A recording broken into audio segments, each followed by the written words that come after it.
And I end that's up farming so much. that's one of the more that's one of my least favorite boss fights in the game Yep. because and here's the thing, it's not because there's a lot of spiders. It's because the spiders they hit you once and you die because they hit so hard.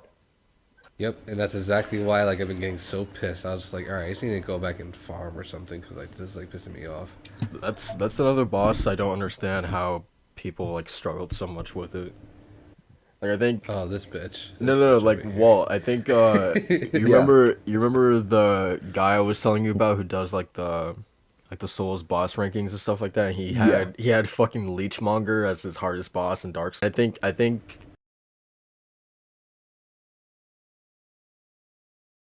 yeah. Again, Okay, that's it's just cap funny. It's just funny how like people's like hardest boss play can be style. other people's easiest boss and like vice versa. Here's the thing, Like man. for I, me, I like think Yeah, it it's just mostly like with stupid chance with Rom because like you get to a point where you get like a really good opening and all of a sudden like a spider wants to headbutt you and then another wants to combo you like and it yeah. happened to be so many times. I was just like, all right, I'm done now. Like I think for me, without a doubt, like both like the hardest and like the most satisfying boss to kill was Martyr Ligorius. Like without a doubt. Like he was the one that like after I actually think I like uploaded the boss fight like on my YouTube channel. You can hear me like fucking like freaking the fuck out. Like that was the one boss fight that literally like made me jump out of my seat. I was like, yes, yes. Like, you yeah. you know you know what, Soul? What? That boss fight, first try. Yeah, that's what I love about these games, man. That's amazing. And I think we can all agree, and Macho will get to that point. And I don't know, did you beat the DLC, Soul? No, I didn't. Okay, then I'm the only sucker here that fucking defeated Cost. I need y'all to fucking fight Orphan of Cost. I'm ready for it, man. I'm like level 55 right now, so like by the time I get to the end game and into DLC, I'll be Oh, more than level 80. Nacho, real quick thing. If have you accessed the DLC yet? No, no, no, not Okay, yet. I mean, I bought it, but I haven't like actually touched it yet. when you get to the end of the main game, before you're gonna know the. I mean, you know the end, right, German? Yeah, yeah, yeah. Before you enter, don't enter. Don't enter before you do the DLC, unless you want to do it in New Game Plus. Because as soon as you beat German, it automatically puts you in New Game Plus. Oh, okay. It doesn't tell you, oh, you want to start Journey 2? No, it's the only game that like immediately like puts you into New Game Plus. Gotcha. Okay, okay. Okay, That's good to keep in mind. yeah. And have did you ever do Moon Presence? No, I don't think Oh so. man, you I should do mean, the it last time I played this game was back like maybe 2017, maybe. because Moon Presence is the secret, the true ending, the secret final boss. Wait, isn't that the or maybe confusing it because it's been like 2 years What? since I beat Bloodborne, but is the bad ending just straight up you fight Gurman and that's it? The bad ending is you let yourself get killed by Gurman. Uh, Um, what's the ending when you basically like take over Gurman's place? Isn't that the bad ending? um, no, that's like the good, like quote unquote ending because it's essentially it's the same shit. Like nothing changed. Yeah. Like nothing. You just took upon his role.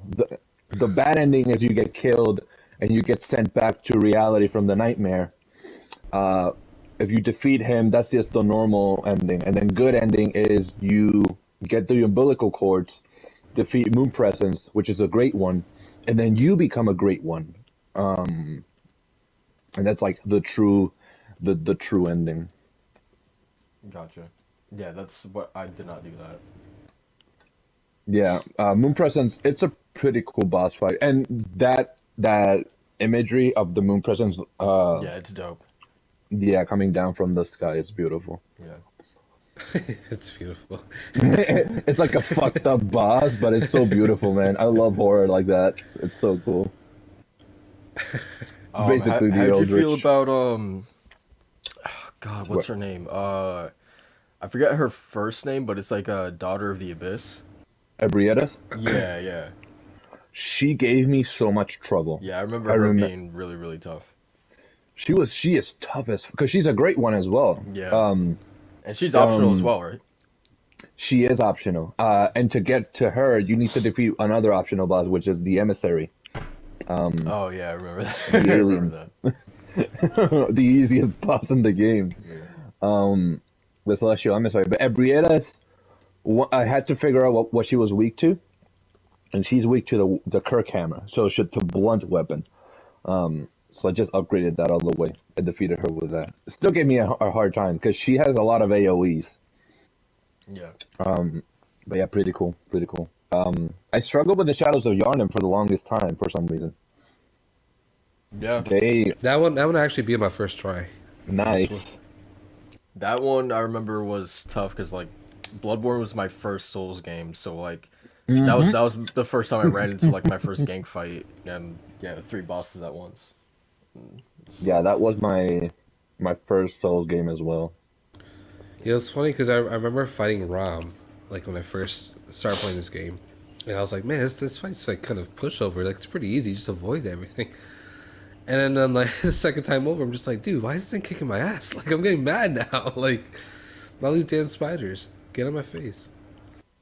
I yeah. think it's we become fixated to a certain strategy, and we think we can win, and we keep doing it, and it's just insanity. It's just the definition of insanity. We believe we're gonna beat this boss, actually, and no, we need to change our tactics. That's what I needed to do with Soul of Cinder when I fought him on my own.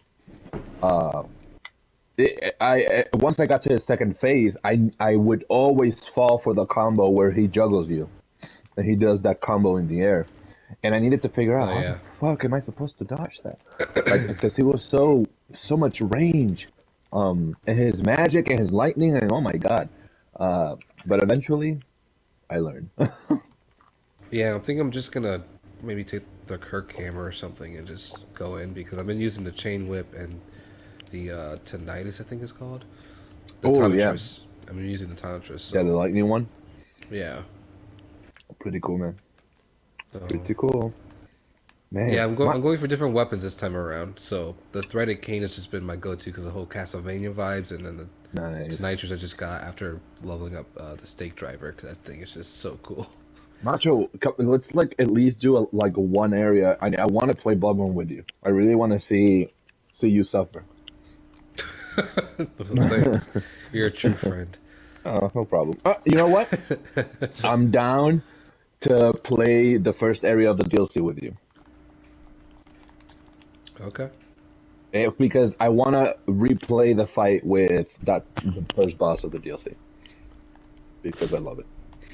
Yeah, I'll I let you lo- know once I get there. Today I'm gonna after this. I'm just mostly jumping on because of just to level up and kind of get some more blood vials. But after this, I'm gonna probably try and finish the Legend of Heroes JRPG I've been playing.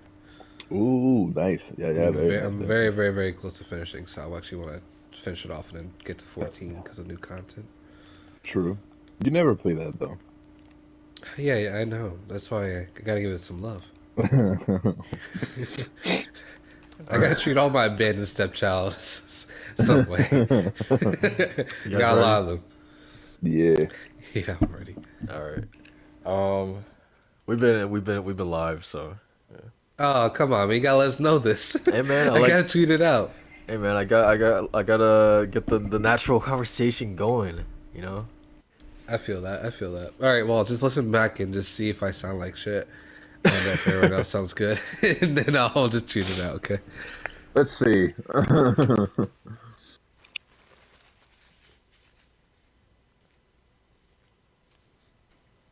Yeah, just play it back. It hasn't really been that long, so we're good, we're good.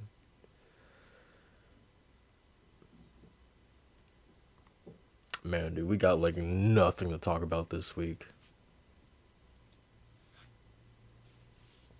God damn, dude, he looks he looks so fucking bad.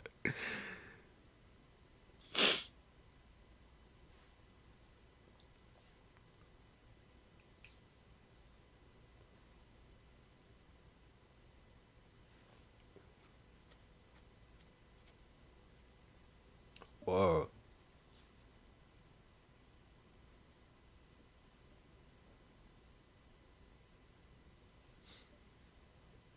so beautiful. Thanks, man. You're welcome, man. Yo, Batman. Why is Batman so goddamn big in this game? Bro, he's big always. What you mean? Is How that does is it that sound? is that true? Like what? Yeah, like is he always just so fucking big? That Batman is. Yeah, not Damn, are you talking beyond. about me? Whoa. Hey, yo. What do you No, mean, man? like I the. clearly said Batman. What are you now that you're a little bit sick? Have you become a little delusional, thinking you're Batman or something? What's going on? um, I think Bruce Wayne has always been quite thick, but like, Why are you even talking about this? but I think, what's the from Beyond? What's that Batman's name? What's Batman Jesus, Beyond? fuck, man. There's so many goddamn people. That guy is more slim. I just feel like Bruce Wayne has always been a chunky boy. Oh yeah, look at him in the what is it? The Long Halloween and then the Dark Victory comics. Any Yeah, sort of panel, it's just him. The dude is like, he's fucking ripped, dude. Like he's like yeah, man. completely jacked. They created a monster. This is Batman. There's moments where it's just borderline like ridiculous. Like, come on, man. Like this doesn't even make sense. Yeah, no, But he's hey, it looks really cool in the comic panels though. Like just him just yeah, being like a yeah. brooding, absolute menace, and like just looking like a god. Like when he's like about He to go might in as on these well be. girls. This man can. They very well established just how absolutely overpowered Batman is. Yeah, Yeah. yeah. I don't know. It's just so funny because it's like I don't know. It's a little jarring. Just like him compared to like everyone else. It's just kind of funny in this game specifically. Oh my No, man. fucking god, dude, He this is belongs to the ridiculous. League of Shadows, man. He trained his body to be a truck. Oh my god, they got like a fucking like baby Solomon Grundy here too. Like, oh my god. And remember, Talia doesn't take no skinny boys, so he had to bulk up. Yo, Talia. Hey, yo, Let me tell you about her, man. Jesus. bro, right? Yeah, man. Jesus It's kind of Christ. crazy. You thought Catwoman was cool? Wait till you Hey, meet yo, Talia. no. That's the thing. Like in the movies, it's like that doesn't. They don't do Talia justice in that way. They're just like, oh no, yeah, I'm Talia. It's like okay, yeah, it's like whatever. But in the video games, it's like, hey, yo, I'm Talia, and you're like, oh yes, you are. You know, it's like crazy. Yeah. Yeah, that's the one thing I remember about Rise is that people didn't like how she was like portrayed or something like that. She was kind of lame. Yeah. I love the Um. actress, but yeah, now the movie she's kind of lame. Yeah. Yeah, Okay, guys, welcome to the 56th episode of the DualShock and Sense Podcast.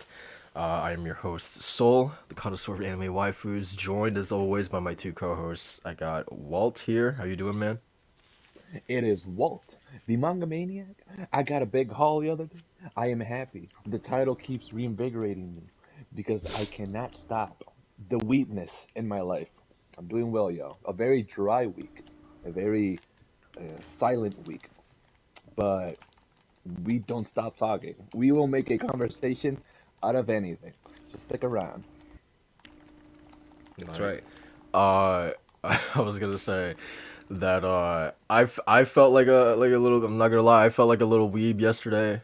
Cause I went to the store and just like out of nowhere, like this wasn't planned. I was not planning this, but Hmm. there was a like Uzumaki shirt, Yes, sir. like a pink Uzumaki shirt. It wasn't like one of those like lame like Hot Topic shirts that you get. Like this was a shirt at Zoomies of all places. Hmm. So yeah, I picked up the Uzumaki shirt, man, and I'm pretty excited to wear it. Yes, Uh, sir. Represent.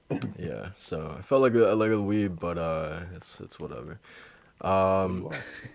anyway, we got Macho here as well. How you doing, man? What's going on? I'm doing pretty good. This week was kind of a roller coaster, man. Like on Sunday, I got really far in the Trails in the Sky Legend of Heroes game I've been playing for the past couple months, and then I was like, yeah, I'll definitely finish it by like Monday or Tuesday. The next thing, I just got rocked by it, the cold. So And it was one of those colds too, where like you just feel like you just don't want to do anything because it's been having like some serious like headaches and stuff like that. So last thing I want to do is just look at a screen and read text. So I'm kind of been getting over that sickness, man. And as you guys probably still hear my voice, I'm a little congested, but you best believe I was not going to miss this podcast for sure, man. This is gonna be a wild ride. But doing good, man. Doing good. Yes, sir. I want to remind everyone to please go ahead and like and subscribe to the channel. We would greatly appreciate that. Again, as we try to grow out this little podcast. Without further ado, guys, let's talk about the games that we've been playing. Macho. Yes, sir. Horizon Zero, or sorry, Horizon Forbidden West is a really good game. Hell yeah, it is. Hell yeah, Wow. Yeah, it feels like I'm finally, like, it took me a while, but it feels like I'm finally getting into the flow of the game. I met Talana the other day, Yeah. which she's still as great as ever. But it feels like in terms of like the kind of like gameplay loop of, you know, like upgrading your oh my god. They're like little streetcars or whatever, this combat arena, and one of the guys I'm fighting got hit by it. He like flew forward.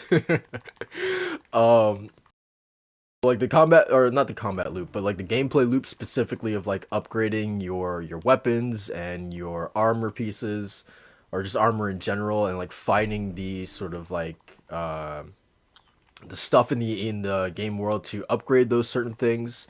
I'm finally like getting into that loop now, of like finding the right you know, machine parts and whatnot Nice. to upgrade that stuff. And yeah, it's as fun as the first game, man. I'm really enjoying it. Um, you know, not to say that like I wasn't before or anything like that, but yeah, it just finally feels like I'm finally getting like back in the swing of things, which is it's definitely exciting.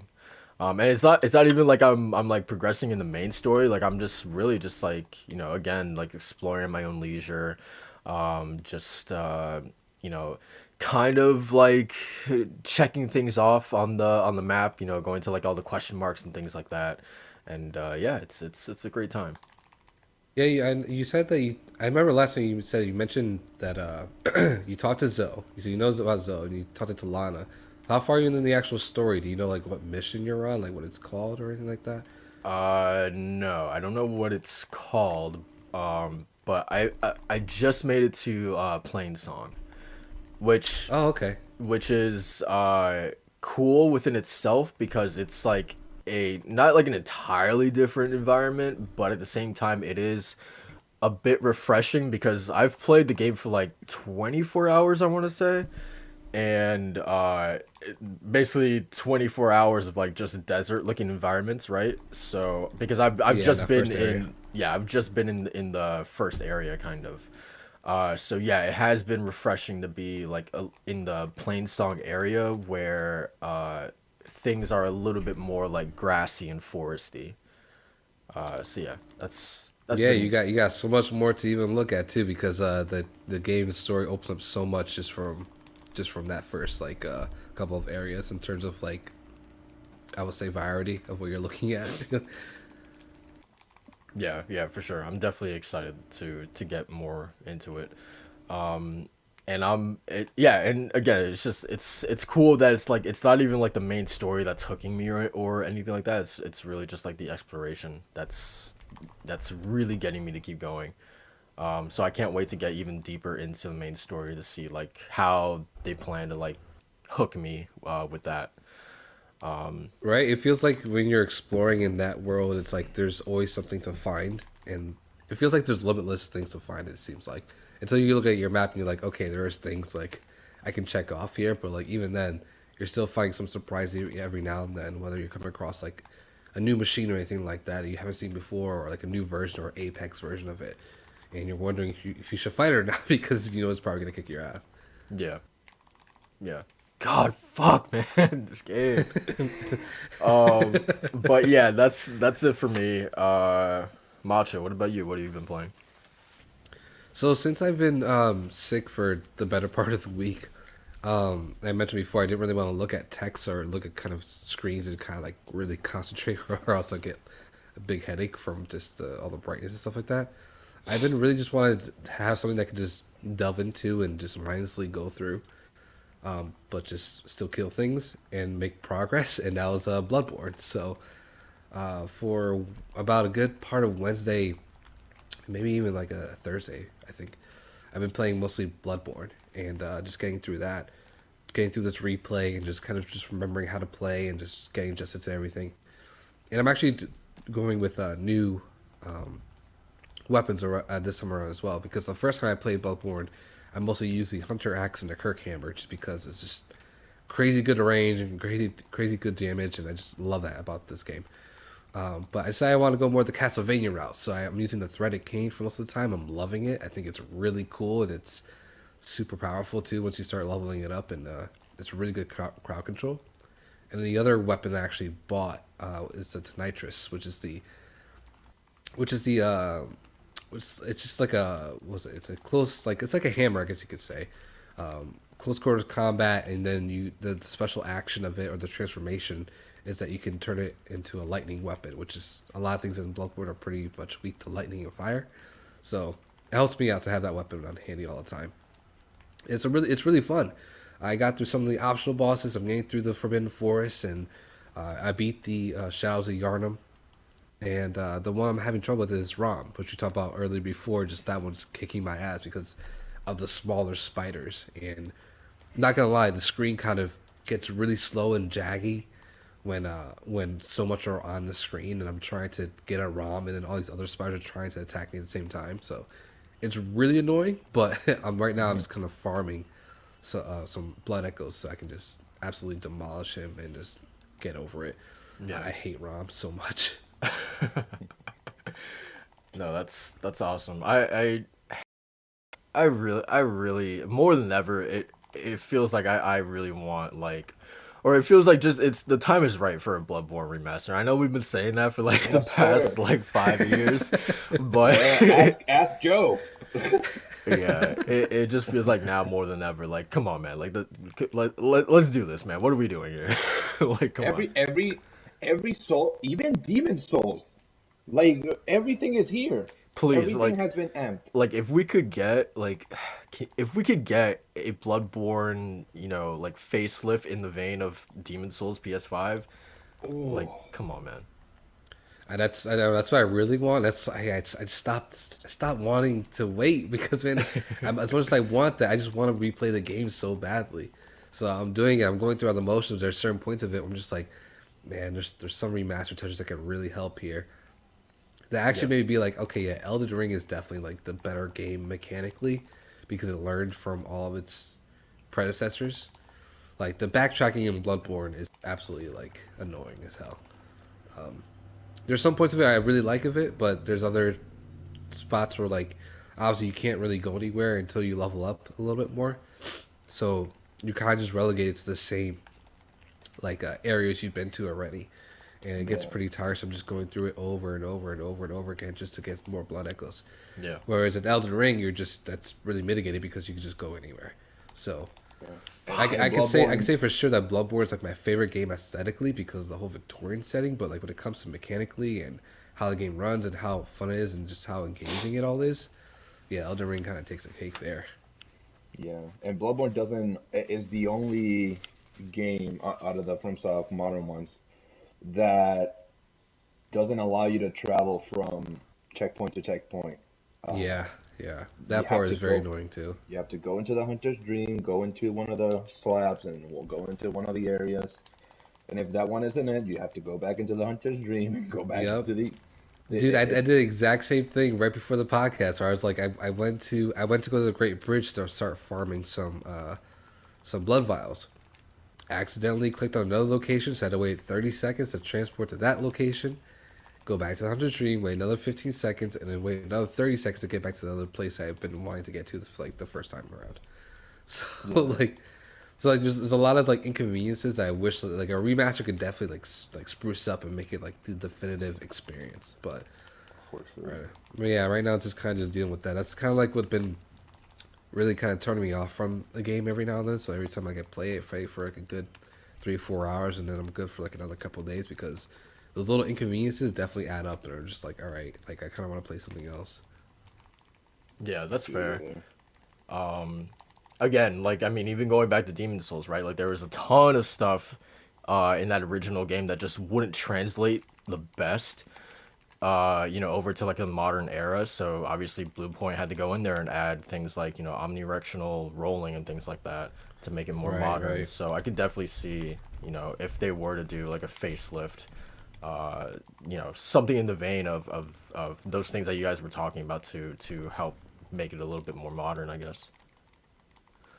Yeah, Absolutely. those teleportation that Walt mentioned, where you just go from a lamp and teleport to any other area, would be really really helpful, especially like in the Forbidden Forest, where like there's a huge expansive area, right? And there's only like really like 2 or 3 checkpoints that you get throughout the entire thing. And Hmm. it would really help if I wanted to farm more blood echoes, just to go from the end of one checkpoint to the beginning of that Forbidden Forest instead of going to Hunter's Dream and then the Forbidden Forest. Like, so yeah, so those things like that, just kind of annoying. But regardless, it's still a really fun game. I think the weapon transformation system is still like one of the most satisfying things ever. Yeah. It's just so cool just to kind of get like the Kirk hammer and have like a nice cool sword that you can slash around, but then you just put it onto your back and just cling it onto the hammer that's on your back and just throw it over you. It's super cool. I love the noise it makes. Like kink kink. It's super cool, man. I love it. Yeah. Yeah. How's it go? Kink kink. Yeah, the transforming weapons are the best. It's awesome. Yeah, yeah, 100%. Yeah. sure. Yeah. FromSoft really nailed it with their approach to weapons and the quote unquote like special feature that this game has is basically that, like the whole transformation and essentially how it's all like transformations are not aesthetic only. They have lore behind it. Like they have reasons why they become the things that they do. Like the Tonitrus becoming lightning infused and where you find it and how it was made by the Healing Church or whatever. Like it's so cool. Like everything is tied up so well. Yeah, yeah. It's just I guess the archaic designs that hold it back a little bit from people because I know that I bet that a lot of people that bought Elden Ring and thought, oh, you know what? I think I'm ready to play the other ones. Didn't really research Bloodborne before getting into it and probably just gave up. Not even. Yeah, I say this one's definitely harder than Elden Ring. That's for sure. 100%, man. Yeah. 100%. And let's be real. The only thing that they can like compare to Bloodborne is legitimately the fight with Millennia. Like that's the only Bloodborne-esque fight in that game, and Oh, even interesting. still, it's not more difficult than the most difficult boss of Bloodborne. So, and to that point, I really like how Bloodborne is not the typical, roll to the sides and dodge and whatnot. No, it's more of like you're dancing with your enemy. Like you're skipping from side to side. Like it's more of a legitimately like a hunter. You do feel like a Belmont because you're always on your feet, you know? Yeah, I saw the threaded cane and the whip there. And I was like, oh, we're going Belmont right now. Because that's yeah, exactly how it feels. Oh yeah, man. Love it. But yeah, man. So is that the main thing you've been playing? Yeah, that and the Legend of Heroes Trails in the Sky, that classic JRPG.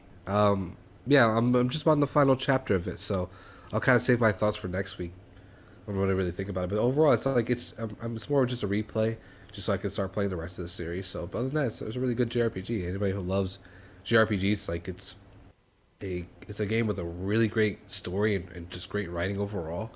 Um, that was a game that was on PSP, so a lot of its stake and all of its like character and all that kind of good stuff about JRPGs was all in the writing. So really great translation by Xseed on that part. So um, yeah, that was a definitely recommended JRPG for anyone who's not like a fix like I am.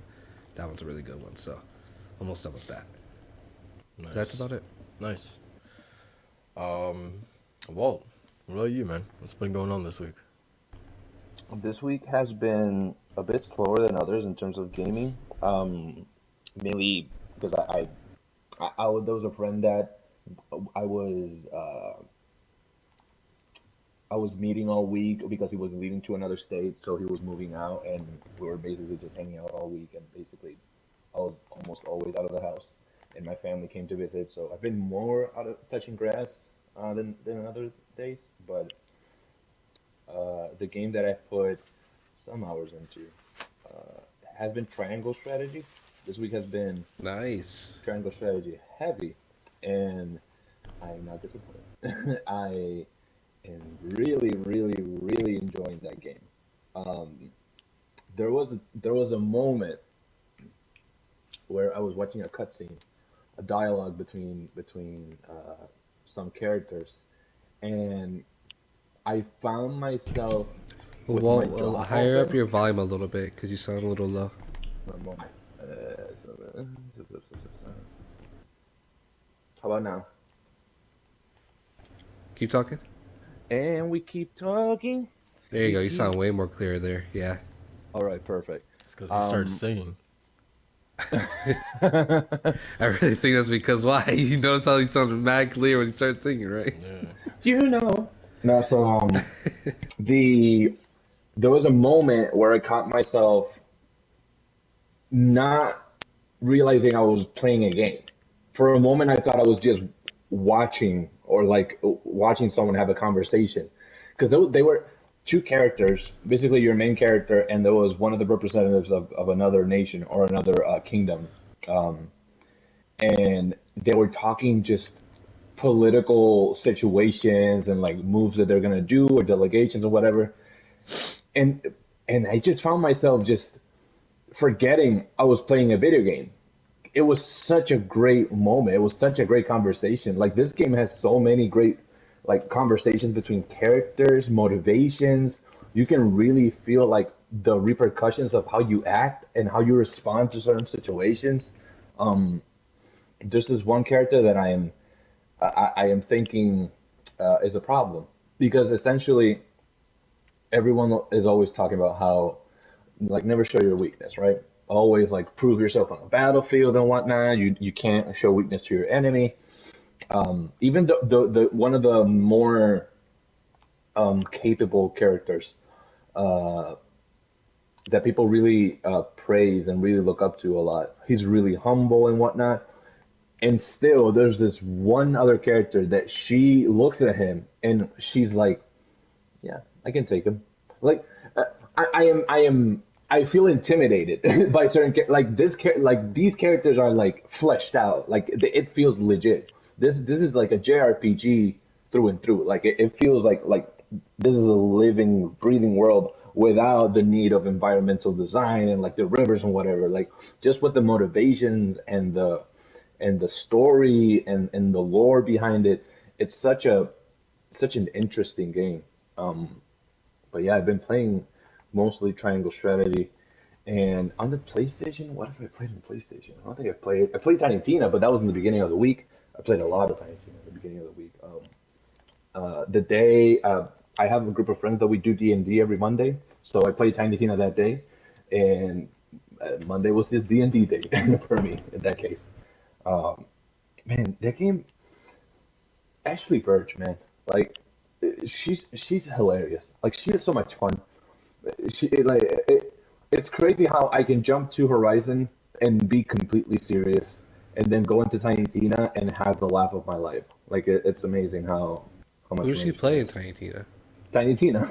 Oh, really? She's so sorry. I had no idea. I don't know. I Yeah, haven't played yeah, Borderlands in years, so. yeah. She plays Tiny Tina, which is insane when you listen to Aloy and the complete difference of character.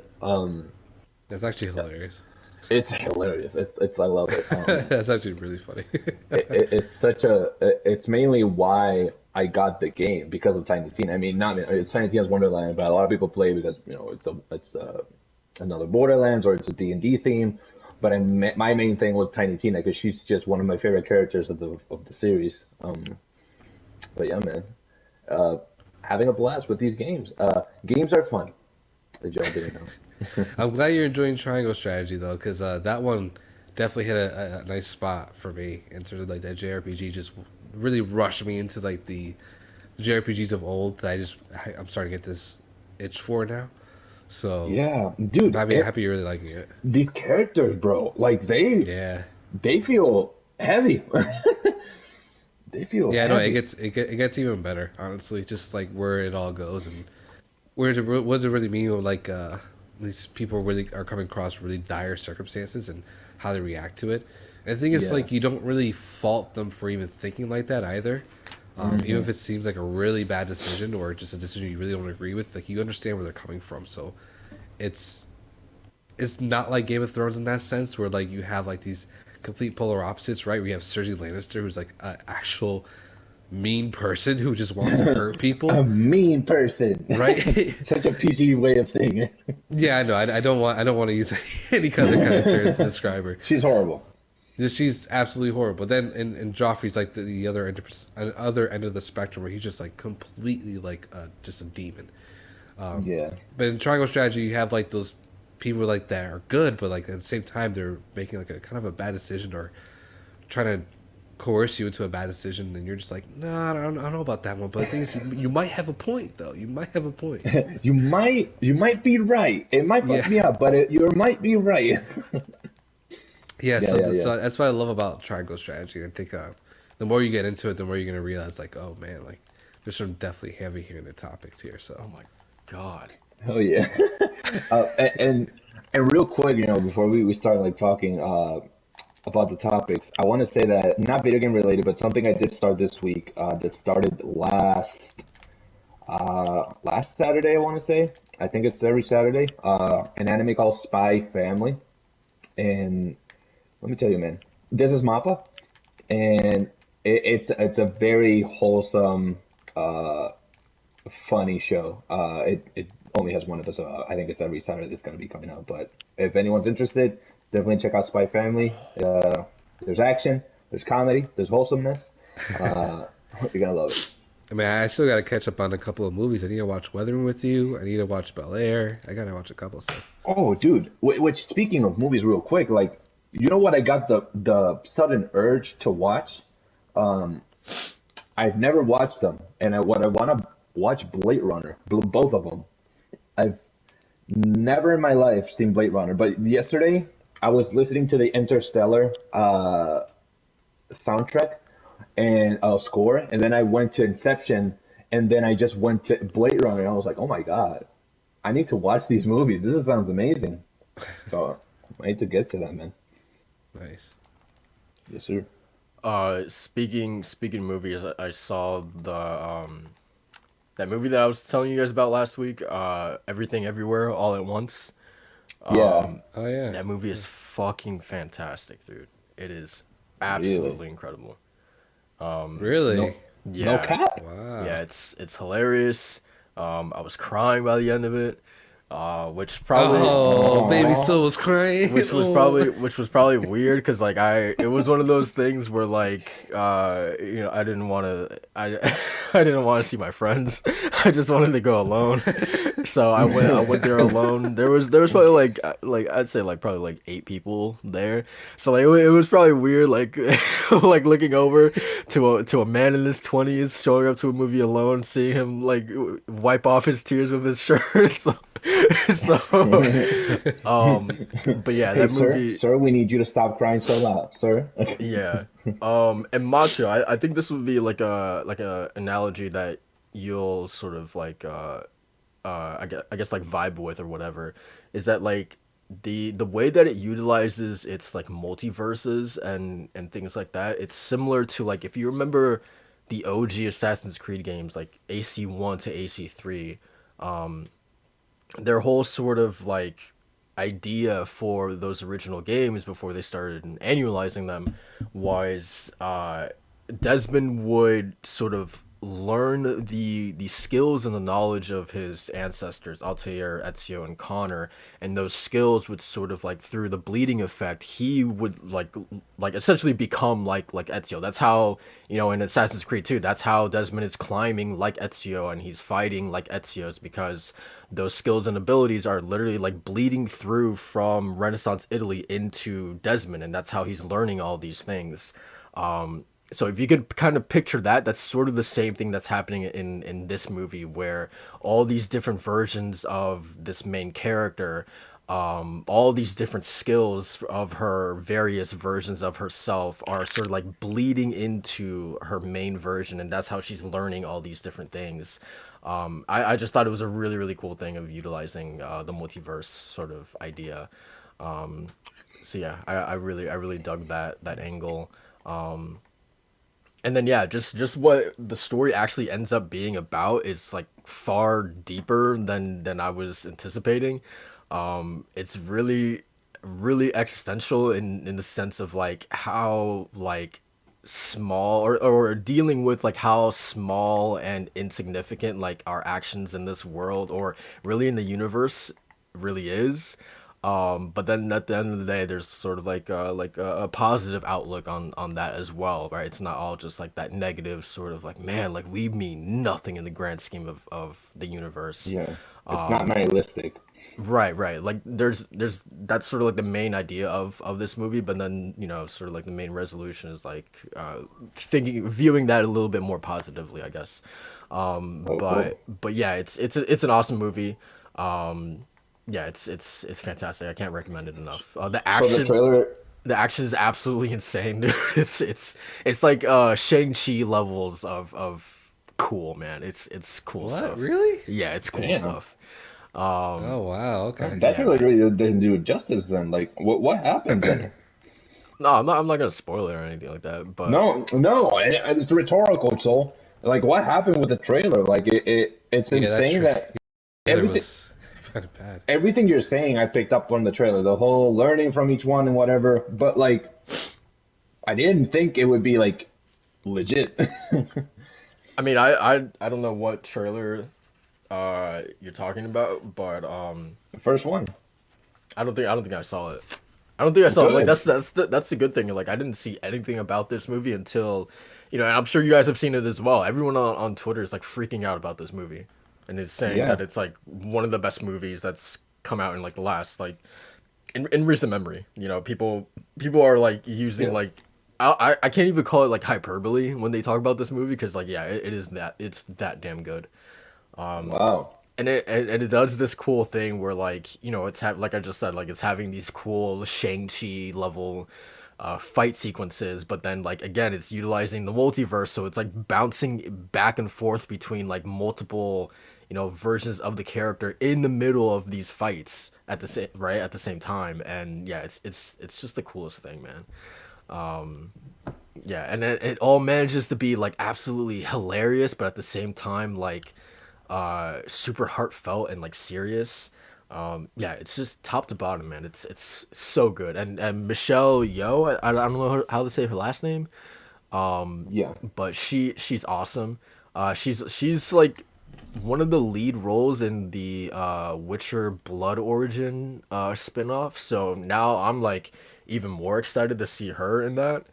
Um, so yeah, man, it's fantastic. Go out and see it. It's yeah, it's a really good Fascinating. time. Um, which quick to that point, though, I finally this week I watched the final season of Last Kingdom, uh, Nice, dude. and now I am dead inside because it's over for now. Yeah, I technically there's a movie that's coming out. Yeah, the Seven Kings Must Die or something Yeah. movie, Yep. and I'm interested in the books now. Now I want to read the book. Yeah, me too. I read one of them.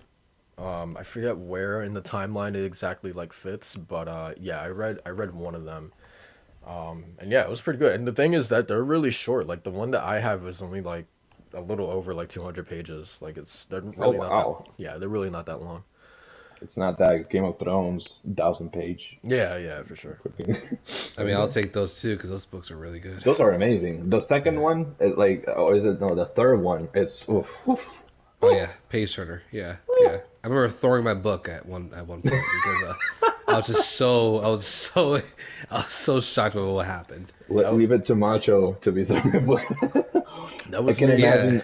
I can remember. imagine I just that. remember reading it. It was a tournament. It was you guys all know, but the tournament Oh yeah. with Oberyn and all that stuff. And I read that moment. I was like, oh my god! I just threw my book. That was I just couldn't me. believe it. I was like, this dumbass. That was me with I was reading like the entire I got to read the entire Witcher series like at work.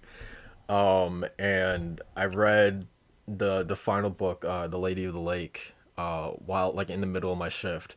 And like watch Macho, like like what happens like at the end of the book, and Yeah. it's basically like a Rogue One situation, and I'm just like sitting in my cubicle, just like like crying, man. I'm like, God damn it, dude. So yeah, that was Next fun. cubicle over. I Why the know fuck are you crying it's a so very loud? very intense sequence. I'll say very very intense. This Yeah, man's for sure. soul keep crying in public places like everyone's. Hey man, I'm a man who's in touch with his emotions. All right. Good Uh, shit. speaking of Witcher, I guess we can kind of like this is a small topic. Uh, Macho, I don't know if you saw, but The Witcher season 3 has cast Milva, Yeah, we're getting closer, baby. We're getting and closer. correct me if I'm wrong, but she's the I don't know her name, but she's the sister character from Shang-Chi. I have to look back at that actually. I don't know. Yeah, I didn't really like recognize her as soon as I saw that I kind of just saw it briefly. I just saw that casting and the name. I was like, oh, we're getting there. yeah. But I'll take a I look. But even then, that sister character from Shang Chi, that's a win, dude. She was She's my favorite awesome in that character movie. in that movie. So Yeah, she was awesome. yeah, if it is truly her, like I saw that floating around, so I don't know how true that is, but yeah, I hope that is true. But regardless, yeah, it's awesome that Milva is in the season 3. I don't expect her to have too much of a role because I don't think the material that they're covering in this season, she's technically won't be in it too much, probably until the end. But regardless, the fact that we are moving, like we're getting slowly closer and closer to like the actual like quote unquote good stuff, is really exciting. The stuff with like the Hansa, Geralt's Yeah, it's team. her. Oh, it is her. I'm gonna butcher this. Menger Zhang. Yeah, yeah, that's her. Yeah, she played Xia Ling in Shang-Chi. Dope. Yeah, it's her. Yeah, I mean, we'll see because you saw what they did to Esco, so I don't know. Yeah, we'll see. We'll see. But regardless, I'm fucking excited. I'm really excited. That's pretty cool. So yeah, Yeah, same. that's that. So yeah, let's move into some of these topics. I feel like there was some other like smaller piece of news that I wanted to bring up, but I forgot. So that means it probably wasn't that important. Um, so let's talk about Kojima Productions and PlayStation. Yes, Um, sir. Yeah, so because no one is. I'm not gonna lie. I when when I sent that tweet out to you guys, I forgot what time it was, but it was late. I had just finished work. I There may comes the excuses. I may have been a little delirious during that time. But no, so like it's funny. Like I was just like scrolling through my phone, um, and then like I see Kojima, and it was in Japanese too, so I didn't even like translate the tweet or anything like that. But I saw him tweet about a banner with PlayStation Studios. I was like, what the fuck is going on? So I sent it out immediately to you guys, and then the moment that I knew nothing was happening was when I was like, I continued scrolling up, and no one was talking about was talking about it. So I was like, oh, okay, never mind, it's nothing. But regardless, what do you guys? What was your guys' sort of like thoughts about this whole thing that ended up being nothing, and then Kojima immediately coming out and having to clarify? Really Nothing. weird. Like, what kind of timing is that? I don't know. It's weird though, because because I think Death Stranding itself is like a PlayStation IP, so that's probably one of the reasons why he tweeted out that banner. I don't know. It Well, was something weird. It was something weird to tweet out just because like I don't. I guess he doesn't really follow Twitter trends like that, but still, it's like it was kind of out of nowhere. So Well, the it thing was the interesting. thing that prompted the tweet in the first place was so PlayStation is like I think like their main website, their homepage or whatever. They updated their on the PlayStation Studios section. They updated the banner that's on that tab or whatever. So it's the banner that has like Ellie, Kratos, Aloy, all the PlayStation like main characters. Astrobot, they got Astro, dumbass up there as well. They got Deacon St. John up there as well, right? They got all those characters. Mr. 8 Million. Yeah, right. So they previously they did not have Death Stranding represented in that banner. So they updated it. Not only did they put Death Stranding in there, but they also updated what's his name? They actually changed the Aloy from Horizon Zero Dawn, and they put the Forbidden West Aloy up there, and then they changed the MLB character from 2021 to this year's cover athlete. So yeah, it was just them updating the banner. They put Death Stranding up there like you said, Macho, because it's a PlayStation IP, but also I think it's because specifically representing Sony XDev. So they put Death Stranding up there to kind of represent that team. But yeah. So in terms of timing, I think that's why Kojima noticed that that Death Stranding was up there, so he was just like, oh cool, let me post that. But yeah, so not knowing, and the races were off. Not obviously not knowing that the sort of like the chaos that would ensue. Yeah, it assumed we were just trying to clarify, like, no, we're saying independent. That's a given. I'm just like, okay. So they probably, the thing is, him saying that they probably had that conversation. He's like, nope, and not gonna happen a second time around especially with Konami and all that stuff.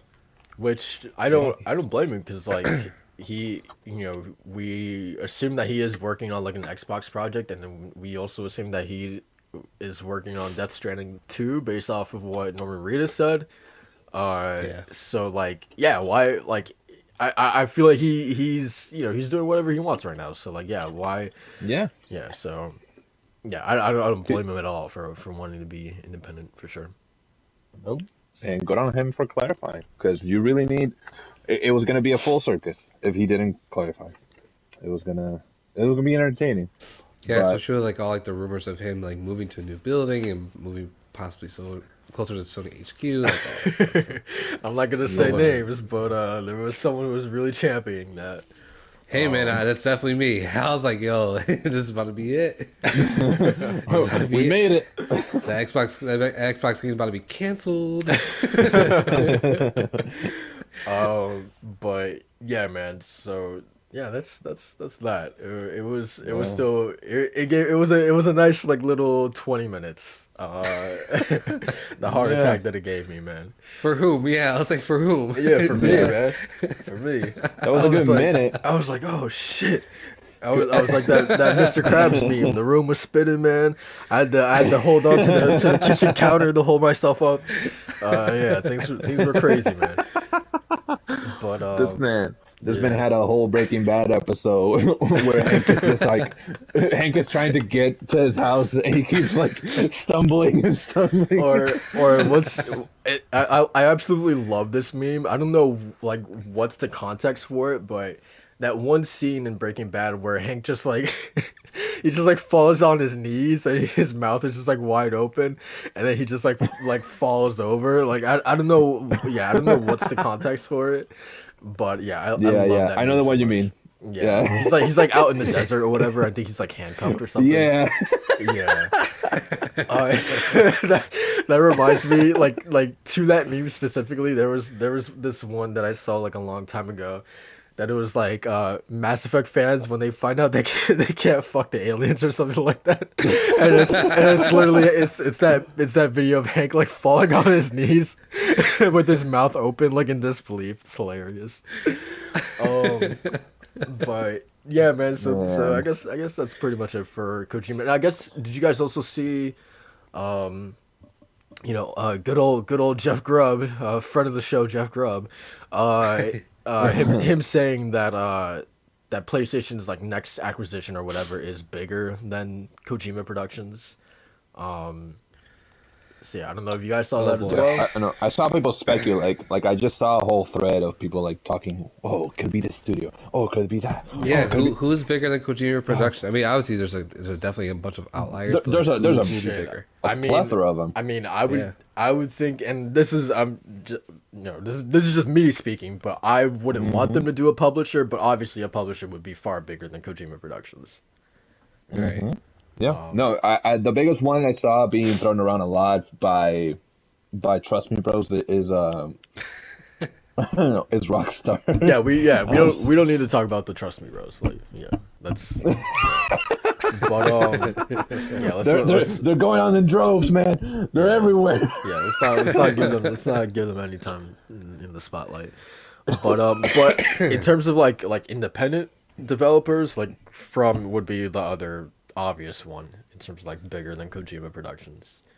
But yeah, I mean, I think the one everybody kind of, everyone wants to speculate around is FromSoft being taken from their parent company and being under the Sony banner, but that's going to be near impossible. Probably not going to happen ever. So I mean, be... I don't think it's too impossible, man. It could happen. I don't know, especially after Elden Ring, that thing sold like 12 million in 3 days. There's no way that parent company's to be like, yeah, we can let you have it. Shit, I mean, I would say the same thing. I feel like it's as good a time as ever now.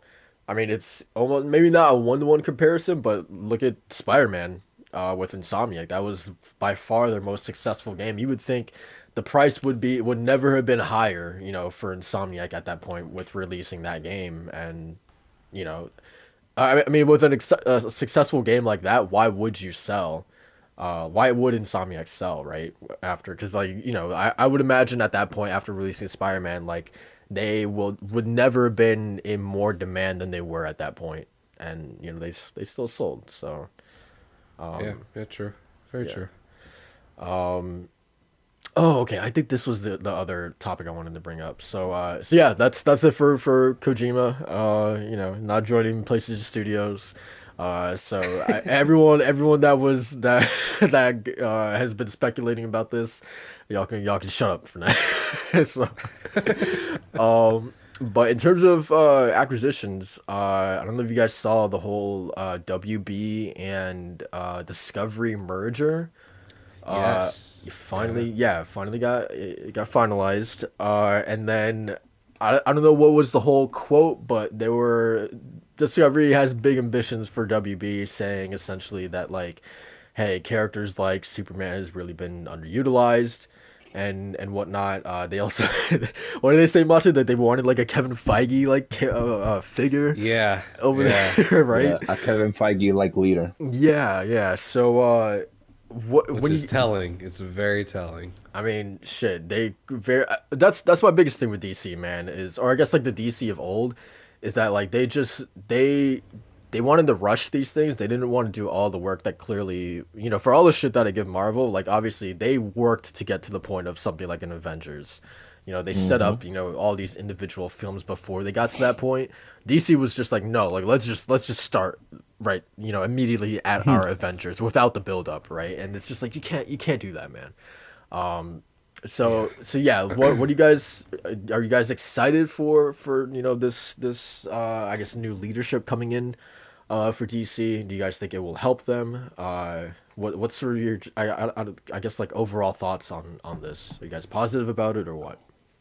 I started to see how prior to this new leadership, how I think DC's strengths lie in their like a more solo, like concentrated movies, not so much their like universe shared. Because even they said that they wanted more things like Joker, right? Yeah, exactly. And to that point, like even if they do a Wonder Woman or they do a Batman, don't try to do a DC. Don't try to do a DCEU like type thing rushed. And if you are, like, take your time. If this Batman is going to be a part of a future universe, or if whatever next big superhero, the next Aquaman, if this will eventually turn out to be a part of a bigger thing, then by all means. But the Joker, the Batman. We see how excellent they're doing. With the new leadership, I just hope that it's further reinforced where their strengths are, and they look for ways of actually harvesting what they do have, because they have something great. I still think that DC's strengths, most of them lie also in their animated department, like more into what, because I do think animated DC movies and shows are beyond whatever Marvel has done. 100%, yeah. But I would like them to invest more into that, or just do live action. It's fair. It's it's due respect, because I think Titans also did relatively well. Like people at the beginning, it was like received oddly like mixed, but then it actually turned into like a memorable show. I think like people like regard it as like a legitimate good show. Like I think to that point, like their animated stuff is generally really good, but I also think that just like from what I've heard, that their live action DC shows as well are also like they're like people I think like them. So generally they I think they were off to a rocky start and then they gotten better. But there's still some like notable ones in there. Like I know Gotham's kind of like looked at it kind of a mixed bag, but I know it ended off pretty favorably, especially having like a really good like a precursor Joker to Batman. Yeah, and I think Pennyworth was actually a pretty good show from what I've heard from people. Yeah, and I mean the Flash and Arrow are still like one of the most like revered shows ever, even as mixed as they are. But it's because their audience is so massive. Were you talking about Grant Gustin and then the other Arrow show? Is that what you're talking about? Yeah, because these are DC like big names, Flash and Stephen Amell. Arrow, which, if you ask anyone right now, it's super mixed, but it's one of their most popular properties and shows. Same with Legends of Tomorrow, I think. Is that it? Yeah. Legends of Tomorrow. There's the Superman and Lois Lane. There's another one. There. Yeah, Smallville, is it? Yeah, that was that's an old one, but that one. That one's really popular too. So they have it. It's just that I think it's how you mentioned, like there was a period where they tried to imitate Marvel a bit too much, and if they're looking for Kevin Feige like leadership, does that speak to where they can find someone that can carve this path to the point where they can reach a Justice League and have the whole world going crazy, or simply someone that thinks outside of the box, because right now, look at Marvel, they have like this whole roadmap to the point where there's a fantastic 4 years and years in the future, and but it's there, it's already in the works, like it's already being talked about and whatnot. So I don't know how far DC thinks about in terms of their properties, but am I excited? No, but it's a positive note for sure. It's the same issue that Star Wars had. They clearly had no plan. They didn't roadmap anything with the sequel trilogy. And that's why Last Jedi feels disconnected from Force Awakens, and why Rise of Skywalker feels disconnected from The Last Jedi. 100%. So 100%. And even the Force Awakens, like that I really like the Force Awakens, but that still felt like so different from the last two. But because Force Awakens is quite literally just a New Hope. It's a modern New Hope, but then we get to the whole Rian Johnson, and then it's a different director, and then everything just. And again, maybe the movies. I personally, I don't think the movies are horrible. I liked each movie individually, but the Star Wars Attack of the Clones just sucks. The Star Wars fandom is very passionate, so it was like inescapable. And I think with DC it's the same thing. Like the DC fandom is like quite passionate, and that's like how corporate would talk. They're very passionate, and we appreciate their feedback. It's like, no, you just got roasted. You're basically, it's what you're saying, So good things, man. If change is good. Change is good. sometimes. Yeah. And this change, I think it's warranted. I think DC does need a little bit of an overhaul in terms of how they think about their future properties, and because so far they're doing what with Joker and Batman, they're starting off on the right foot with that. Yeah, yeah. See, that's the thing too. With like the past has been super super rocky, and even stuff like I've been like, oh my god, I don't even want to sit through a theater and watch this. And that was actually Batman vs Superman. Like I was so excited for that movie, and I was so bored until like the last like half hour or so. But then like there's other recent movies that they pushed out that.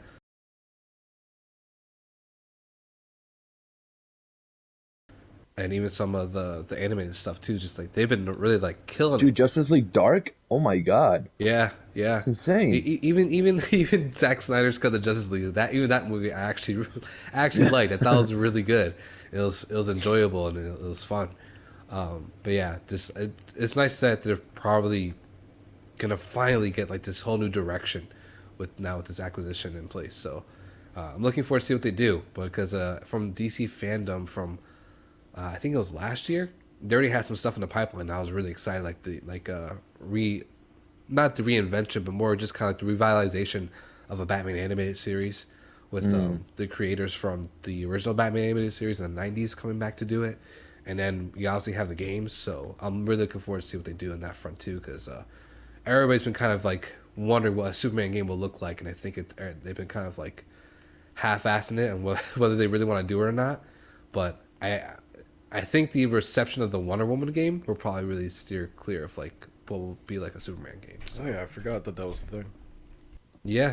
What was it WB? The guys that did the Shadow Mortar stuff. Nemesis stuff, and then they're bringing back the Nemesis system, I think. Yeah, so we'll see how that turns out. I think once we get a good glimpse of Wonder Woman, then that could probably set the blueprint for what a good Superman game could be. So. Absolutely. That's another thing. They're games, like DC games. I think that DC, I mean, aside from Marvel, but that's Insomniac with Spider-Man, and now Wolverine. I think that DC's like video game history is a bit more notable in some regards than some of the Marvel ones and modern Marvel ones. I do think. Yeah, I mean, I'll only find you now because of Marvel vs. Capcom. That game is super iconic. And that's the thing, right? But you need, you can't just do a Marvel. You have to do Marvel versus Capcom. You have to do like something notable where it can stand on its own two legs. But something only Marvel. But lately we've only seen Spider-Man do that, and some of the older. That's fair. Because anything aside from the new Spider-Mans have been movie tie-ins, like the Amazing Spider-Man game, and like the old Spider-Man games, which, not to roast on them, because I do enjoy the Spider-Man 2 game. That's like one of my favorite like old superhero games. Hey, and Web of Shadows is a good Spider-Man game as well. Yeah. And what's the Dimensions one? Mary Jane with a shotgun. Oh god. And was it her arm in a cast as well too? Yeah. Dope, man. She was cool in that game. And what's the one with the 4 Spider-Men? What's that? Shattered Dimensions. Shattered Dimensions? Really Yeah. That one's also fantastic. But, I think with the Arkham series, with Gotham Knights now, Suicide Squad, with the Wonder Woman game, there's like heavy hitters that can be born out of these, but it really comes down to how they're executed. At the end of the day, that's like with anything. Yeah, I mean, and that's the case. Then Injustice 3 is definitely right around the corner. It's going to get all the money that it can get to really bring that to, better than what it was for the first two. Which the first two are amazing. I love Injustice, but Injustice 3 is definitely going to be, it's going to get that full budget now. Oh, dude, and make it man. Like make it just pure Mortal Kombat goodness. Like make it where. Superman, pretty cool. Yeah. Superman rips someone apart, like from half, like or something. Like I don't know. Just absolutely just flies through them and makes them burst. Yeah, man. Make the boys the boys the game. Like just make it where these superheroes are just out for blood. That would actually be pretty cool. That'd be sick, man. Can you imagine like a damn? They already have Joker in Mortal Kombat, right? Yeah. Dude, just do that, but with everyone. But yeah, what you, Macho? So you seem like it's more of a positive thing with this whole thing, or? Yeah, 100%. I mean, they already outlined, what the problems that they had and what they need to do to fix them. I think having a Kevin Feige lead is definitely the way to go. Whoever they're going to choose is obviously going to be notable. That's been working on DC stuff already. So I'm forgetting the name, but I want to say Jeff Loeb, maybe. I don't know. I'm forgetting on names right now, but there's a couple of notable people that have been working on DC movies for the longest time that would be really good fits as like a narrative, like, or at least like a studio lead as far as where they're going to go and stuff like that. But I just hope it means that they're keeping all their projects that they have right now, minus the Flash, because Ezra Miller's kind of Yeah. gone. I don't want to see him in anything, to be honest with you. Especially with DC. So, but I hope they keep the Blue Beetle. I hope they keep the Wonder Woman movie. Maybe I don't know if they want to change that one up. I wouldn't be mad. I'll just say that. I do enjoy Gal Gadot as Wonder Woman, but the movies. The second one was not good. I did not like it at all. It's mixed. It's mixed for sure. I don't like it at all. But like, I hope they keep Blue Beetle because they have my guy Joro Maraduena, I think his name is. He's from Karate Kid. He's actually playing the Blue Beetle in that movie, so I want to see him in that. And there's a couple other ones too that they have in the pipeline. Aquaman, obviously. So I love Jason Momoa's Aquaman. So I hope they keep a couple of things in there. But if they do want to kind of restart it or kind of revitalize it, it'll be tough to kind of really sell that to everybody. And if the gods are ever so willing, man, bring Henry back, man. I'll love seeing Superman go back. Yeah, there is. I stand by the fact that there is no better Superman. Like this man is Superman in real life as well. Only that he builds PCs, so he's a cool Superman. Yeah. Shout out to him, man. Yeah, I agree. Absolutely. What about you, Saul? How you feel? You feel good? Yeah, I don't know, man. Like, obviously, like we gotta see how this pans out. They're saying all the right things, but yeah, for right now, it's definitely waiting to see. I would love to see like what is, because I would imagine the stuff that are in the works right now, like it's not like, how do I say this? Like it's not like they're like I want to see like what is their like the first project that's totally under this new leadership, because like the things right now have been made with like the old leadership in mind, I would imagine. So yeah, like what is going to be like now that Discovery is here, like what is their first like full-fledged project that's underneath this sort of like new regime or whatever. So yeah, that I feel like is sort of like the I guess like the test, or like the point that we can kind of look at this critically and look if and see, know whether or not this is a success or not. That first project, but yeah, True. Regardless, they're saying the right things, so we shall see. For sure. But yeah, so that is that. Okay, Macho, this is Yes, sir. This is your time to Yes, shine. sir. Man. So go ahead and Wait. take. Well, let me set up the stage really quickly. So obviously, This mistake? What happened? I thought you said, let me set up this mistake. Oh no. I got a lot of smoke for Kingdom Hearts, but we're not starting this early. That's right. Put your pipe away. But yeah. So what day did this happen? Sunday. Okay, so April 10th, which is also the second anniversary of Final Fantasy VII Remake. At what time, Macho? Right? 7 a.m. This man wrote it down and everything. The most important day in his life. So yeah, on Sunday, I mean, I surely wasn't expecting this, but maybe Kingdom Hearts fans were. But yeah, on Sunday for the Kingdom Hearts 20th anniversary, they announced that they dropped a pretty lengthy, substantial Kingdom Hearts 4 announcement trailer. Yeah, Macho, go ahead and take it away.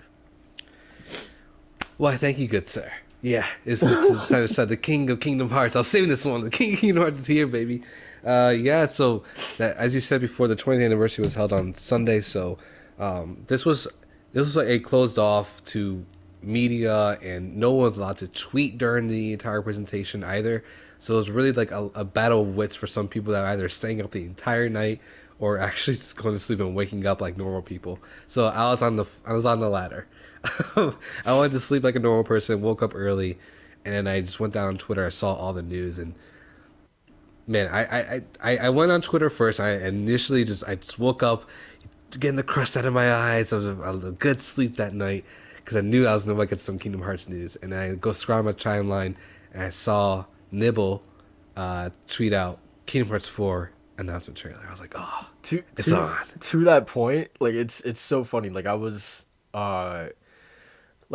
like in the timeline per se, but I was just like on the trending like section, and I saw Kingdom Hearts 4, and I thought it was fake because like I had no like there, like to me obviously not being a fan or anything like that, there was no like build up to this. Like I like it wasn't something that I knew was going to happen. So like I saw Kingdom Hearts 4 trending on the trending section. I was like, this can't be real. Like what? They just dropped it? Like what?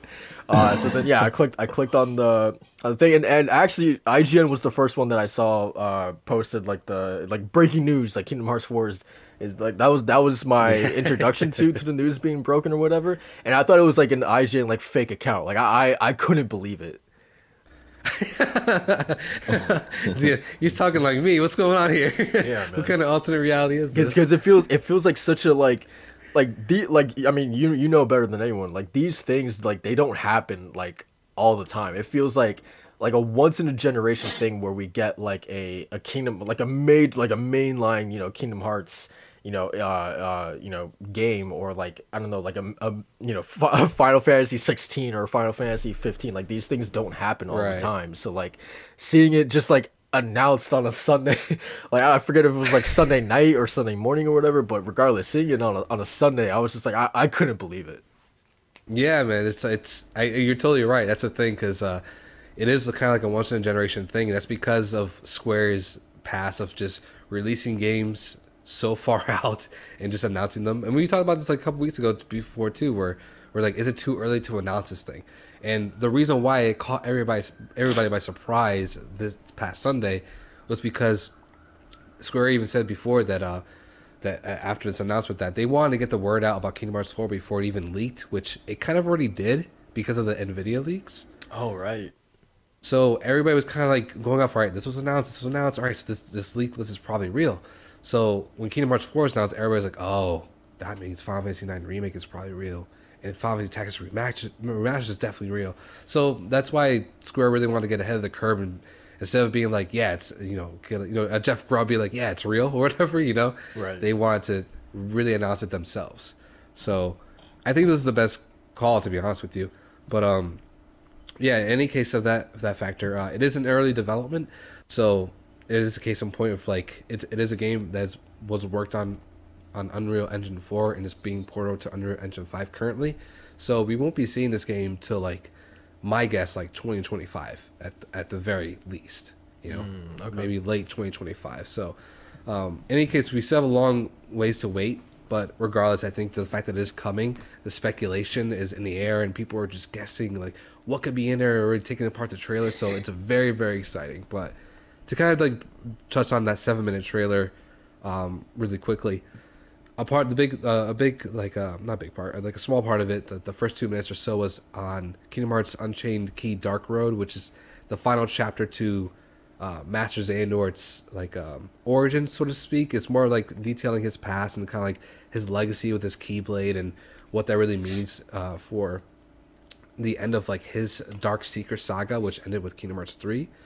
And then the other announcement you got in that trailer was Kingdom Hearts Missing Link, which is another mobile game, but it looks a fashion more from Kingdom Hearts 3's combat, so it looks to be a lot more fun than just like the whole like Unchained Key stuff we got before, which is cards that you got and you just kind of flick the screen and everything. But this looks like a lot more fun, where you have more of a character statue deck building sort of thing, where you call out different character statues, so like a Cloud, Strife, or Sora, or Riku, or something like that, and your character does certain actions on the screen. And it said before that in the interview that this is going to be mostly, it's going to have the Pokemon Go effect, where it's going to be based on where you're located at, where you could attack certain Heartless and stuff like that. So it has more of that social aspect, more of the multiplayer sort of twist to it. That it looks pretty good. As far as the story, I can't really tell you where it's going, man. I think it's gonna focus more on Scala ad Kylum, which is what they call like the nexus of all worlds, which is basically kind of the home and training spot for really prominent Keyblade wielders. So what that's really going to tie into with Kingdom Hearts 4, I'm not really sure. I had to do my YouTube searching. I had to do like all that because the mobile games definitely have a lot of really important story points in them. It's still a pain point for Kingdom Hearts where the story itself is not really super complicated to understand once you actually get like the ropes of it. The only convoluted part is the fact that they split it up into multiple games across different platforms. That's really the biggest problem with it.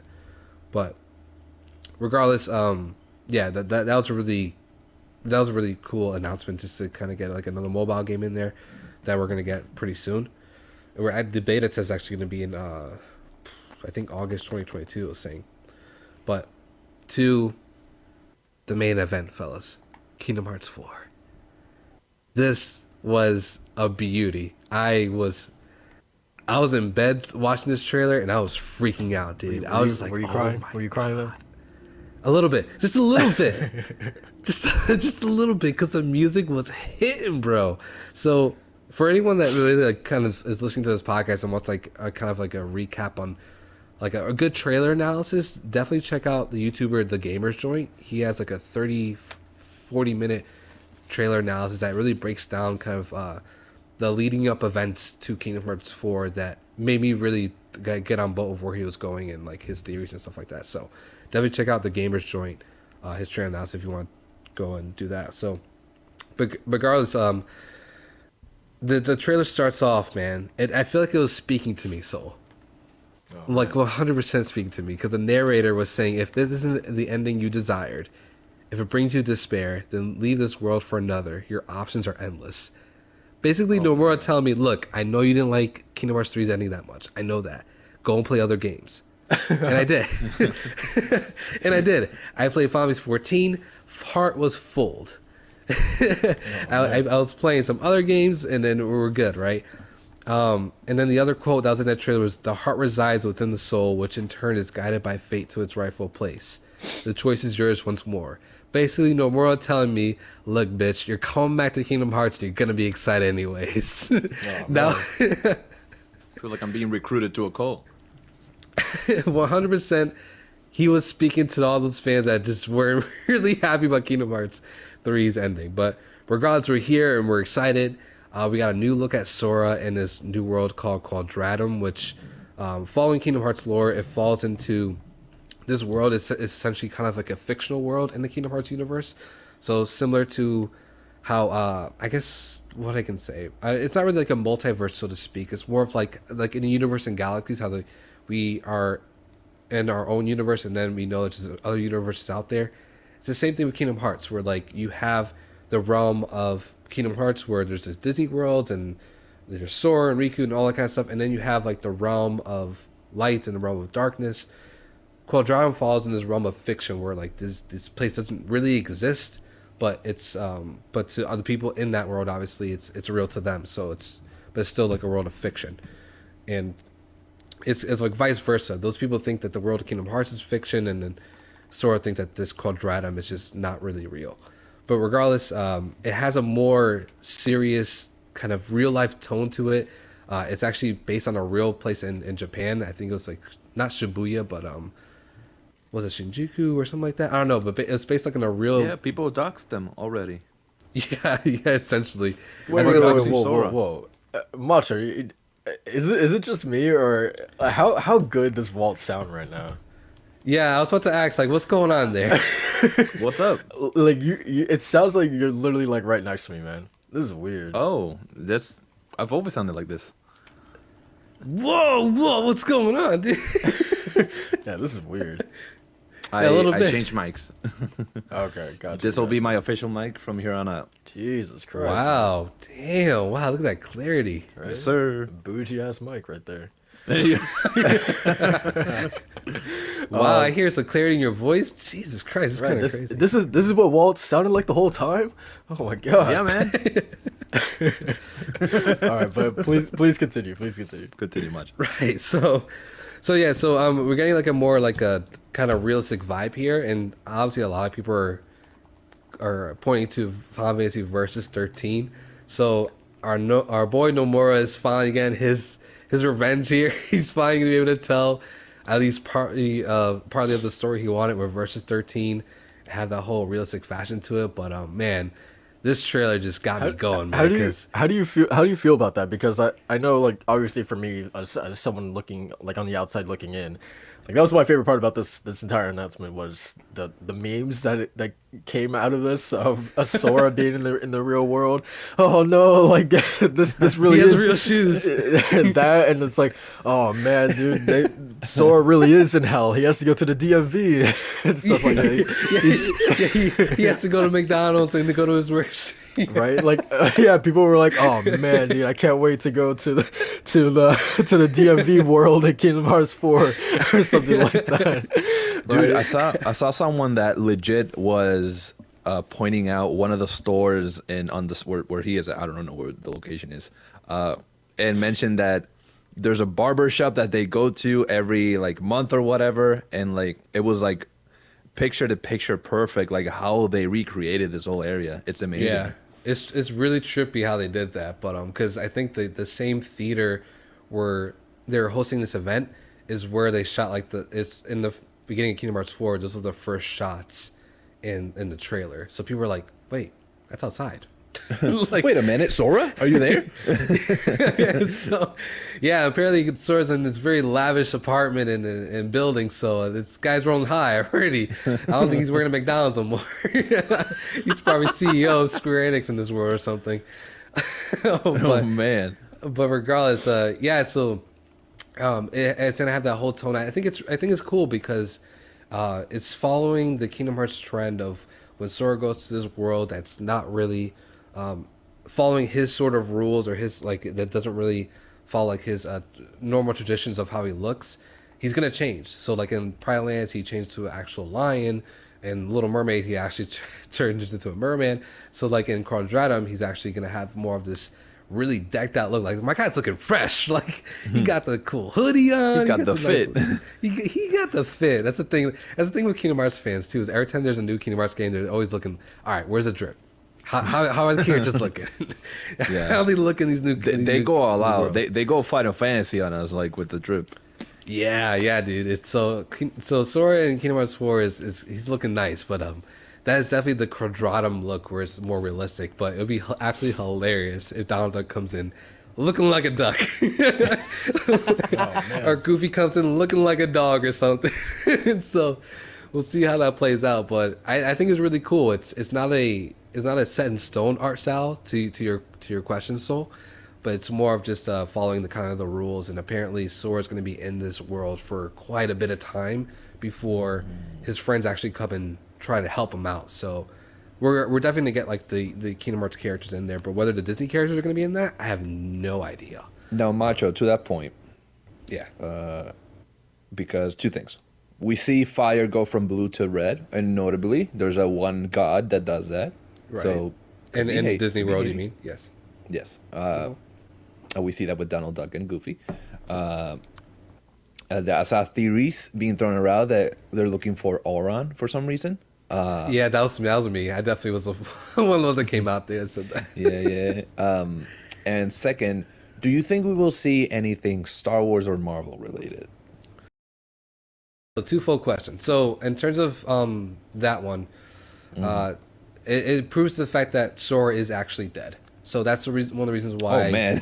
Donald and Goofy are going to Hades, because who else knows about Death. dead souls and where they go to and all that stuff better than Hades. Yeah. But and on the other end of the spectrum, why I bring up Auron is who was the other one that sort of died and was able to still have some form of living to help Jesus. Hades on his journey. Jesus, exactly. Jesus did that. He died and came back on the third day. Well, the other one is Auron. So, Oh, okay. so that's why I think that Auron may have may come back too, because he could be a really good asset to that journey for Donald and Goofy. So, but regardless, yeah. So that's one of the reasons why they think that Hayes will have a big role in this one, at least in the first part of the game. Okay. But to your other point though, which was what again? Will we see anything Star Wars or Marvel related? So that's okay. So to that one, I think if we really want to play on guesses and wants and hopes, I think we have more of a chance of a Star Wars than a Marvel property coming in. Okay. And the reason why what do you want? I personally want more Star Wars. Okay, gotcha. Continue. And the reason why is because Marvel, we're delving more into the superhero factor of it, and I don't know if I'm really like particularly excited about that. Like if it happens, cool. I want to see where it goes with that, but to establish like a Marvel world would be pretty complicated, because then you're talking about all these characters that may or may not be in it, right? If you're talking about like a Marvel world, then you're talking about Earth, then you're talking about Spider-Man, Captain, the Avengers, like Wakanda, like you're talking about all of that. So how do you pick and choose? It'd be very tough. Makes sense. But with the Star Wars world, it's a lot more focused, in my opinion, especially if you focus on a specific era. Ooh, the Death Star maybe? Dude, yeah. Dude, Macho, a lightsaber keyblade. That's what everybody's been saying. Yeah, dude.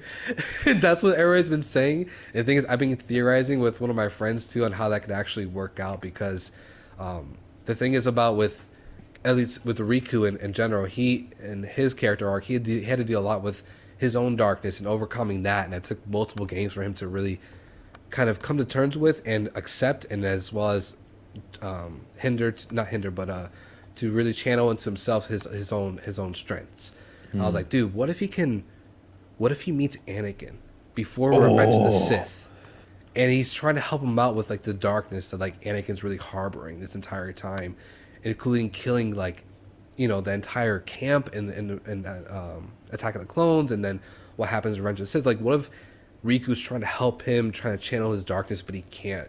Like, it's the inevitability. It's the fate part of Star Wars, where Anakin's always going to become Darth Vader. So that's a failure that Riku has to deal with again. That'll be super traumatic for him.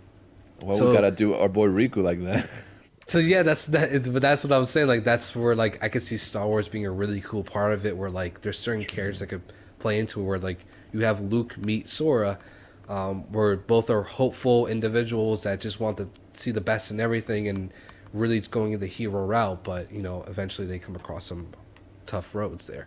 Yeah. So and it could be some really cool stuff. And he'll have his own scene of, my name is Sora Skywalker, and then it will go, okay, buddy. No, please no. Please no. What's your name? It's Sora. Sora what? He looks into the moon, and he'll go, Sora Skywalker. And then you'll see Luke punch him in the face. Shut the hell up. Please no. That's what makes Kingdom Hearts 4 so interesting too, because we have a logo change at the end, right? It's not that really fancy kind of logo we've seen before, where this is actually the start of a new arc, and that's why I'm super excited for this, because even my fiance was like, but you didn't really like the third one, and you're kind of left a bad taste in your mouth, so why are you really excited for Kingdom Hearts 4? And the reason why is because it's going to be a fresh new take on the series. Like, this is for the first time in a long time. I have no idea where it's going to go. That's good. And it's not because of like story clues from the mobile games, where like I'm following along gradually, and I'm getting more and more excited for like characters that can pop up and who's going to be what and where we're going to be. But regardless, it's not like with Kingdom Hearts 3, where like I had an idea of like where this is going, where it's all going to really jump to. And really, my main painstaking point with Kingdom Hearts 3 is the fact that I really didn't like how it ended. I felt really unfulfilled by that ending. So, right. But with Kingdom Hearts 4, it's a fresh new take. We're getting new looks on characters, a whole new world, and overall, I'm just really excited for it and what it can really push forward. And obviously, the ties to like the versus 13 aspect to it, having that kind of like that serious tone.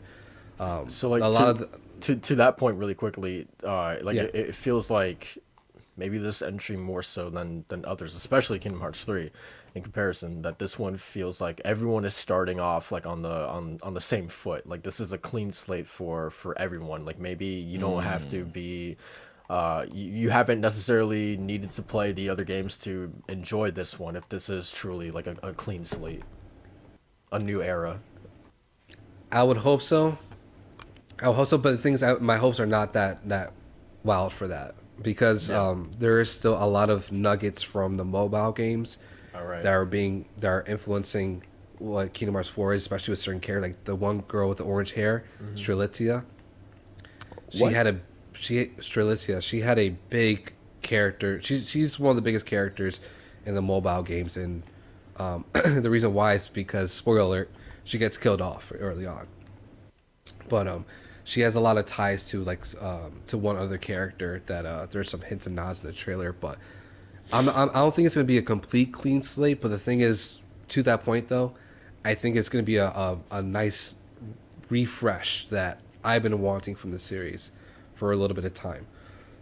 Gotcha. So with that said, so the trailer kicked off with like some gameplay in it too.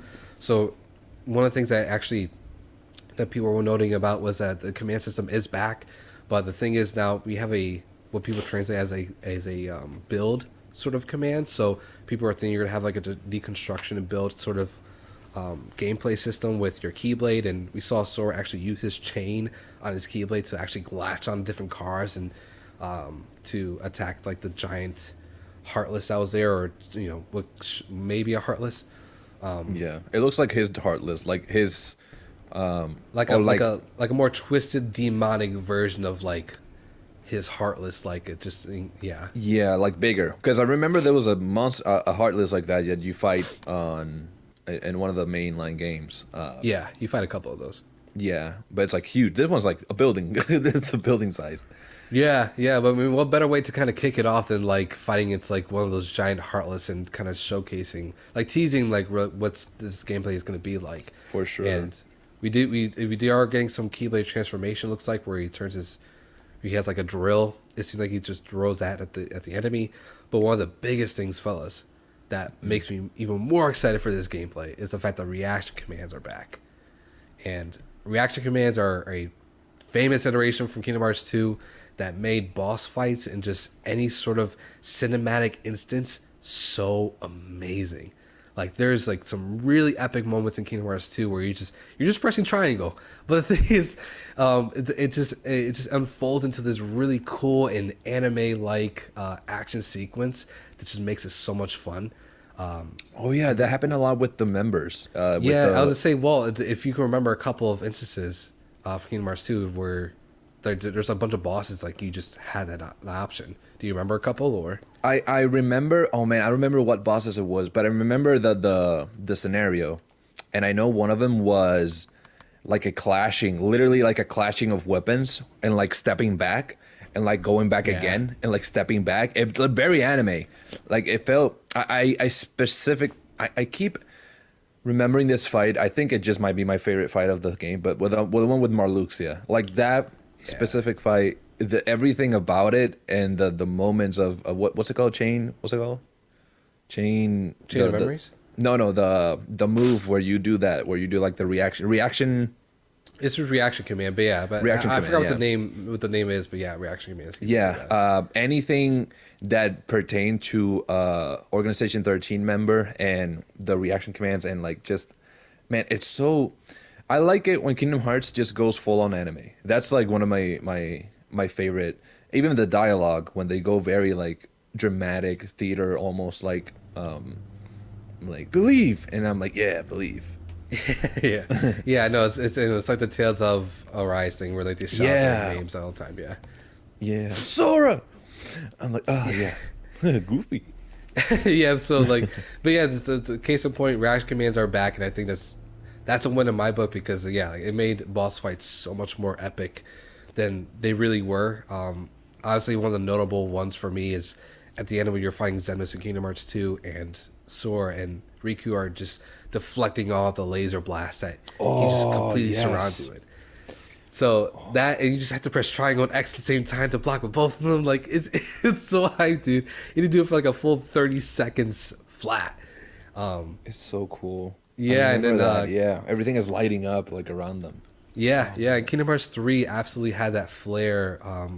at least after Remind and the data organization bosses, when they brought those back, they really went full stop, and I was like, oh god, this is Kingdom Hearts 2 greatness right here.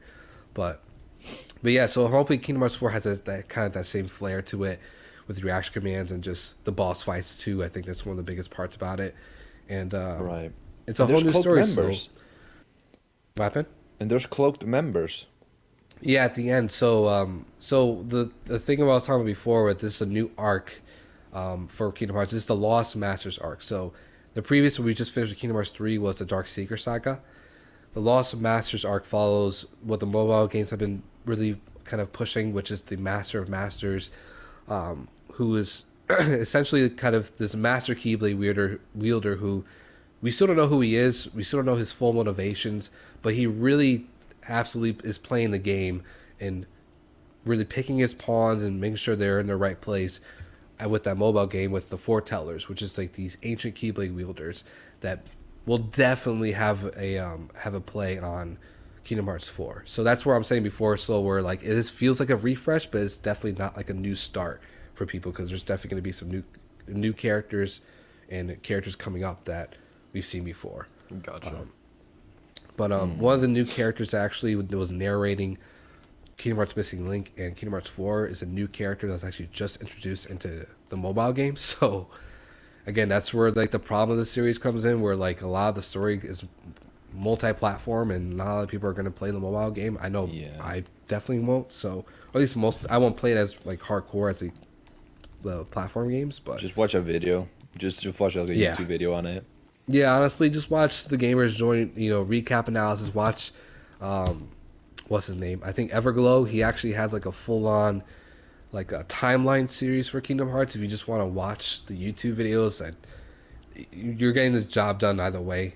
But for Kingdom Hearts 4, people are definitely gonna need some form of refresh, I think, because jumping in just blind will definitely make people a little more lost than normal. So, but yeah, man, that's Kingdom Hearts 4. I'm super excited for it. It's not going to come out for a long time, but regardless, it's here, and I think just as long as they do the characters right, actually do Kyrie right this time, then I'll be fine. Like, so, but yeah, man, it's Kingdom Hearts 4. Well, did you actually watch the trailer or? I did. So what's your thoughts on it? I know you're not a huge Kingdom Hearts fan, but we did touch on it on the 20th anniversary discussion like a couple weeks ago. So Yeah. I'm not a fan. I am, but I love. He's had to make that clear. No, I'm not because there's a distinction between a fan I'm and not a a lover. fan. I don't like this thing. No. Contrary to how I feel about Persona, which I am a fan of Persona, I'm a lover of Kingdom Hearts. I do love the series. I think it is very special. I do think that it's in that category of games where if a game makes me cry, like genuinely, it's a good game for me. And I think Kingdom Hearts is in that category. Not all the titles because I haven't played all of them. I haven't touched the mobile. I haven't